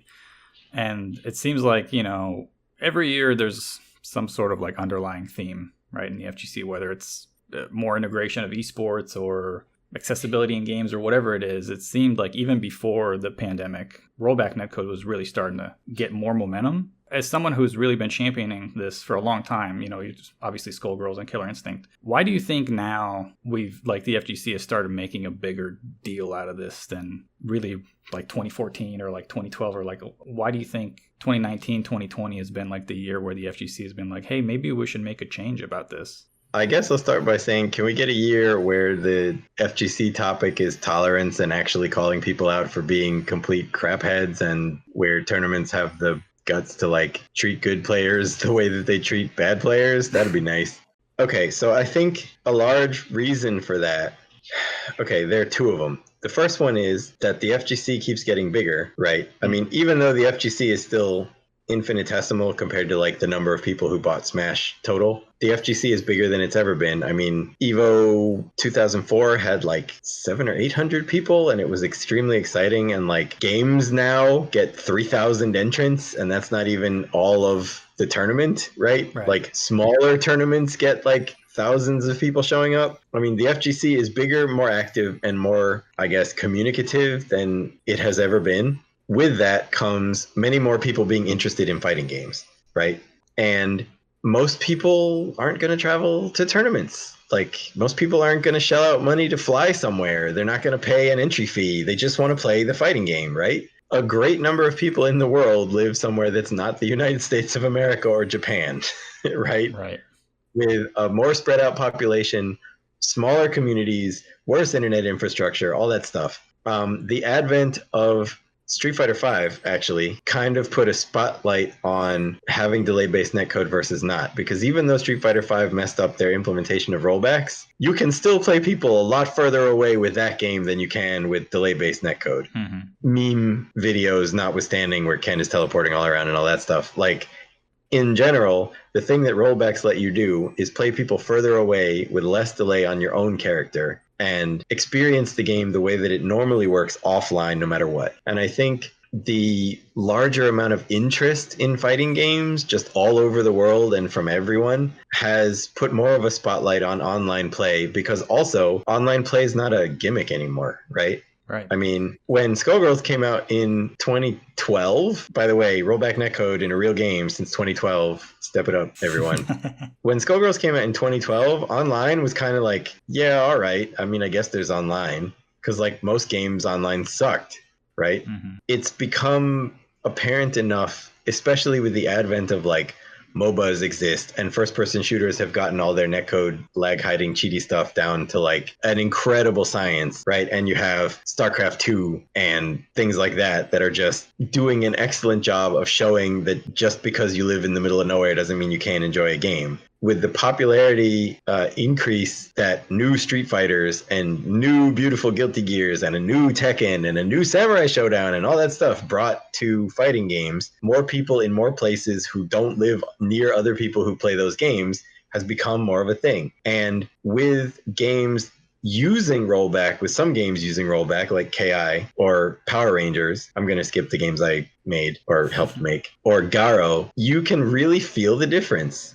I think that's the main thing, is like people are actually starting to notice, because back when Skullgirls came out, delay based was the standard for almost everything unless you played GGPO on PC, and that was all old emulated games, and the new people that were playing new games kind of didn't give a crap. Mm-hmm. So your online experience was like, I played some games with delay and it was kind of bad, and I guess you can play fighting games online, but it's always going to suck, right? With games that have rollback becoming more prevalent, not even more normal or necessarily more popular, just more of them, more people have the opportunity to experience the fact that it really is different. And that's what makes all the difference, right? Like, again, back to Street Fighter V, that still provides a better experience online than a whole bunch of other games that are delay-based.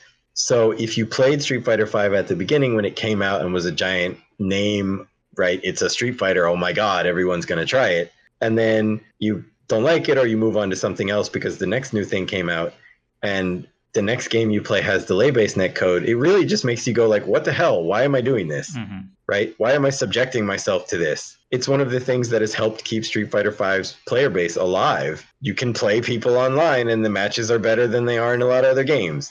It's really one of those things where you have to have experienced it at least once, because rollbacks look bad, right? If you see your rollback in a recording, you're like, oh, that was annoying, right? But when they happen while you're playing, they don't disrupt you that much. And the feel of your own character doesn't get changed. And that's really the main thing. So like, you can't just sell it based on a video. You have to actually have people try it before they care. And I think the idea of like, I can play people in Japan, London can play people in Texas, right? You can play people in Argentina, you can play people in Saudi Arabia from the rest of the world, really allows games to have communities that they would never have had otherwise. So it becomes not even about just the game anymore, right? Melee has such a big competitive scene, like in-person tournaments, because there's no online. If you want to play someone, you have to go over to their house or to the auditorium where other people are playing it. Other games can benefit from online by creating a similar community for the game, and it can be a much bigger community if your game supports rollbacks. It's just the existence of something that doesn't suck that a lot of people can see, rather than it just being like a theoretical concept that was talked about that like people can play Super Turbo that new people aren't interested in. I think that's what made all the difference. I definitely also think that let's go with controversy about the input lag in Street Fighter V and certain other newer games like Smash has helped spotlight the issue, because adding even more input lag online is like less acceptable now that people know how bad input lag actually is. And doing something like adding 3 frames or 5 frames or whatever of lag to your game online was like a perfectly fine strategy when no one gave a crap about how much input lag your game had, right? Right. I mean, Tekken had been adding frames of delay to offline play to make online play better since Tekken 4. The more that you get into something, the more that you start caring about the details. And there were always people that cared about those details, but when the average person starts being able to know about those details and they start being shown the difference that they make, that's when change really happens. And I think that's finally what happened with rollbacks in the middle of 2019 at some point, is like it reached critical mass for people knowing that there were games from years and years ago with better online than games that are coming out right now, and being upset about it because they can't play their friend in something new.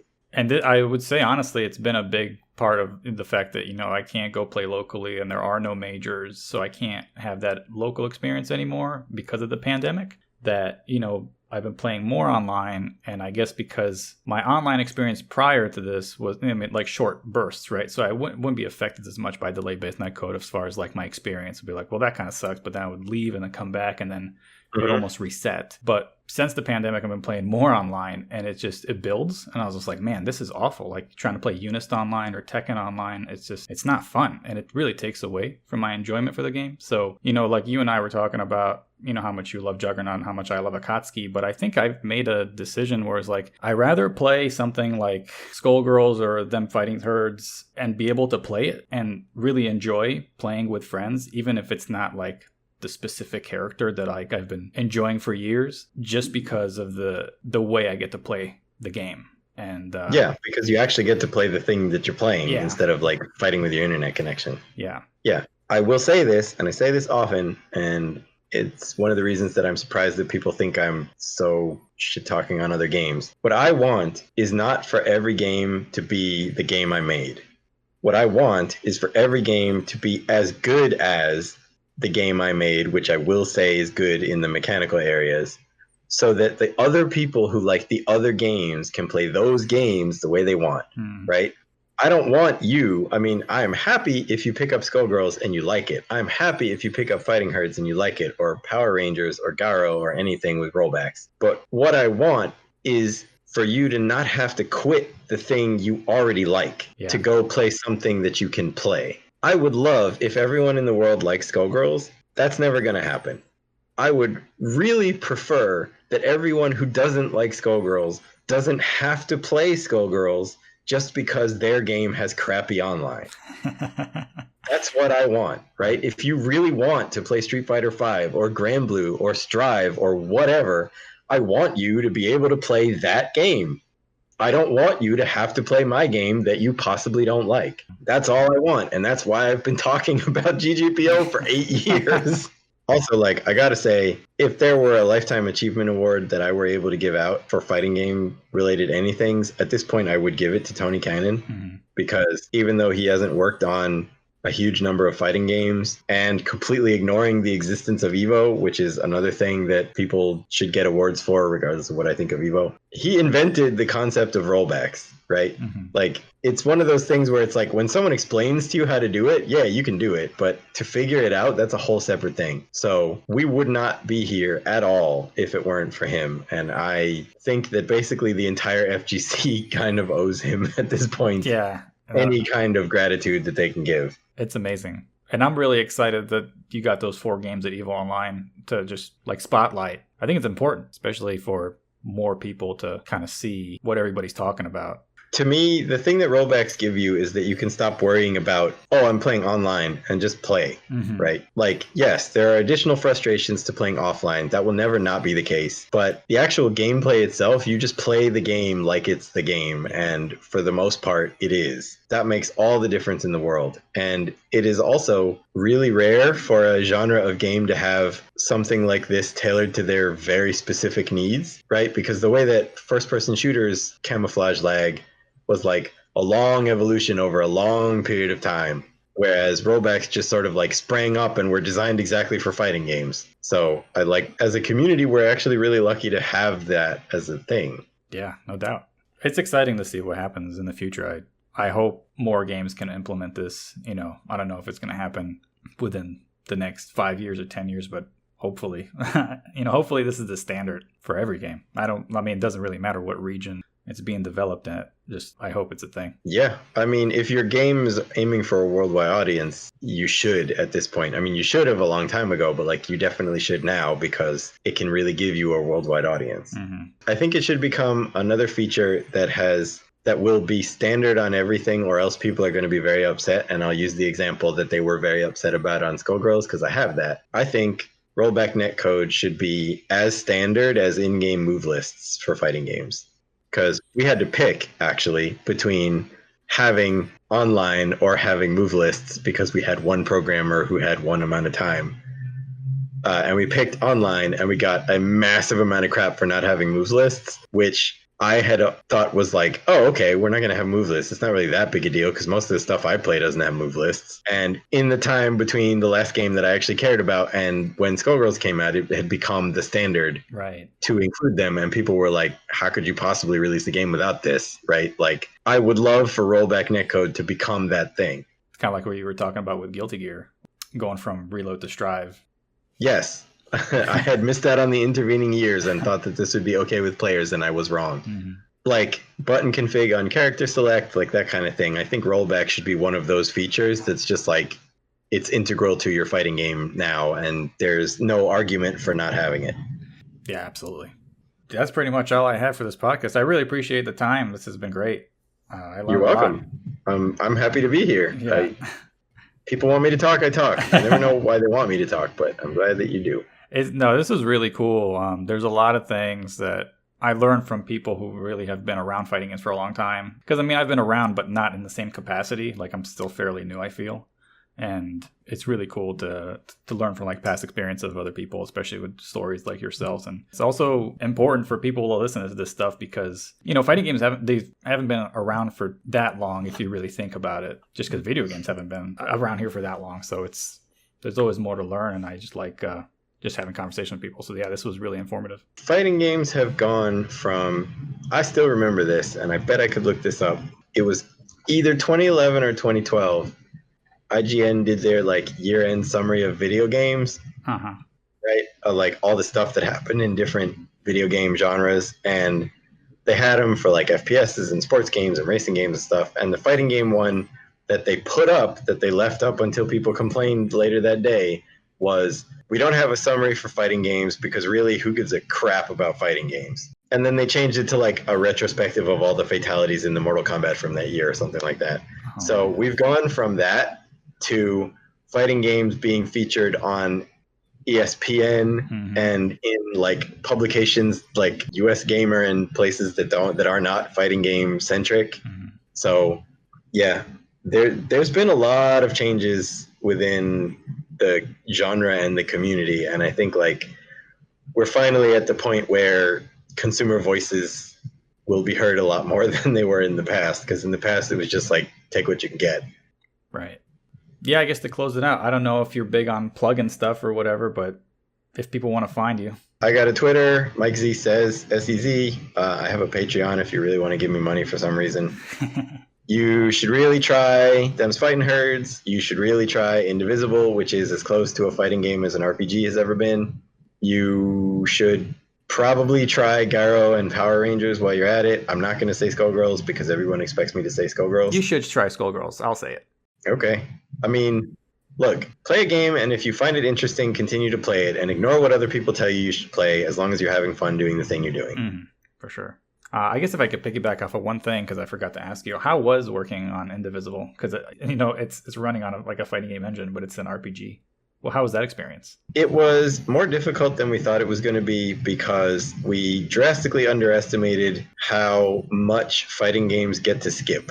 Right. So you have to be really detail oriented on the actual character interaction part for a fighting game. But like, you don't have environmental collision because the floor is just a number you never let anyone go below, and the walls are numbers you never let them go past. And you don't have cutscenes, and you don't have like items and leveling and like hundreds of different enemy types and like status effects. I mean, you have some, but they're like character specific, like poison or whatever. There's a lot more of an RPG than there is of a fighting game. I mean, everything is an equivalent amount of work if you want to make it good, right?